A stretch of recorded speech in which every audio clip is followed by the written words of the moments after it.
Sometimes NASCAR crashes are pretty predictable, like the last lap of a superspeedway race. Other times, not so much. Sometimes there are crashes that are one of a kind and that come out of nowhere, kind of like Kyle Larson's crash at Indy in 2022. Today, we're going to take a look at 10 crashes that no one really saw coming. While the TV broadcast and booth was focused on the battle for the win on the last lap, an intense battle was brewing at the back of the field. Boris said turned to David Ragan and sent him straight into the outside barrier and came across the track to collect David Ruben. Ruben flipped wildly as other cars were collected. Oh goodness, six gets, it's like, oh my gosh. Goodness gracious. Wow. This was the first flip in a NASCAR race at the Glen since a Busch North race in 2002, and only the second flip in the Cup Series history at the track, the first being Greg Sacks in 1992. At the end of the 2012 Fall Phoenix race, Danica Patrick spun out as the leaders were taking the white flag. NASCAR officials decided to let the race run green to the end, but this risk didn't pay off. Patrick dumped oil all over the track, causing a huge wreck behind her. Slides to the finish line while they crash behind him. Keselowski threads the needle as cars crash to the checkered flag. I don't understand why they didn't throw the caution there.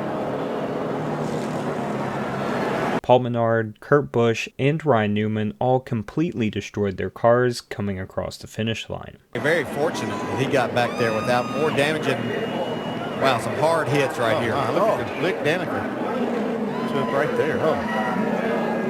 Ruben Garcia was entering his first Winston Cup race of 1988 at Riverside, but didn't have a good qualifying and started in last place. His Sunday didn't go much better as he smacked the outside wall coming off of turn 9. His car was super damaged and he didn't have much control of his car. So Garcia hit the end of a guardrail, went through another fence, and crushed a concrete barrier just in front of fans who went scrambling. Luckily, there were no reported injuries from the crash. Scott Lagasse Jr. hit the wall coming off of turn 4 at Darlington, and as he made his way back down the track, he collected Dennis Sedzer.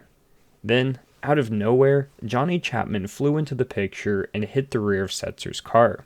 Chapman's car launched into the air and nearly rolled over. Chapman continued to the inside wall with another hard hit, and his car burst into flames. On the second lap of the 2005 Fall Busch race at Dover, Donnie Neuenberger became the first NASCAR driver to flip at the Monster Mile. Off of 2 already. Matt Kenseth is around a hard hit.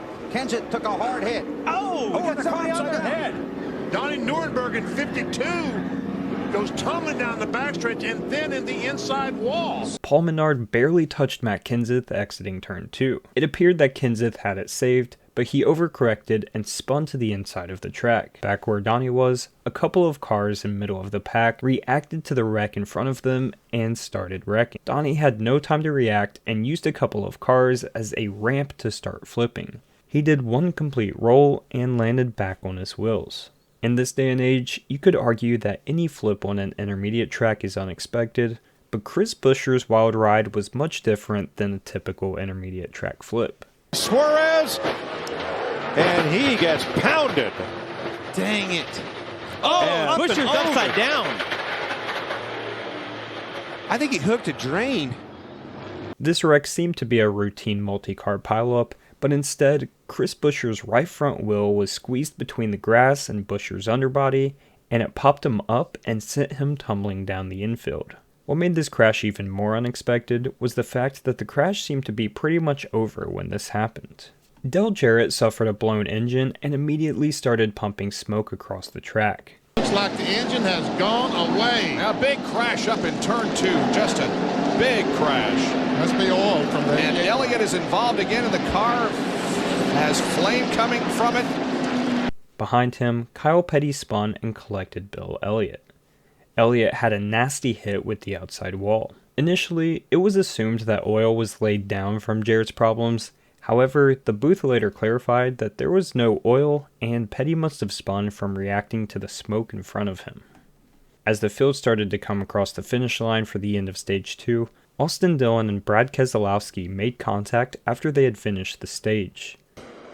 Austin there's a big Dillon, crash. look at this. Dillon with so much damage, just finished 6th in the stage, and the whole back end of the car torn off. Oh, they had such a good day going. The cars were still at full speed whenever Austin slightly crossed the nose of Keselowski, and he went head-on into the outside wall and nearly flipped. In Daytona now for the 3-team and Austin Dillon, almost upside down. About 70 laps after Carl Long's infamous flip at Rockingham, Robbie Gordon nearly repeated history and got up on his side after squeezing Jeff Green to the outside wall. But to bring out this caution. Oh, Robbie gets loose off of turn 2. And look. He's up on his side and almost goes over.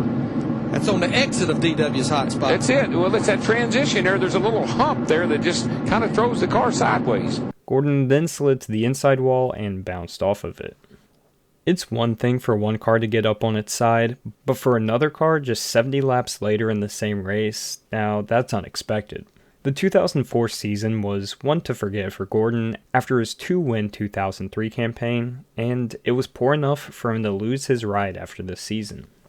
In one of the most unusual cautions ever in NASCAR, Jeff Bodine cut a tire after running over a beer can. Dale Earnhardt reported getting hit by beer cans for 3 straight laps in the lead up to the caution. Under the caution, the safety crew had to ride around and pick up dozens of cans off of the track to make it safe for race conditions once again.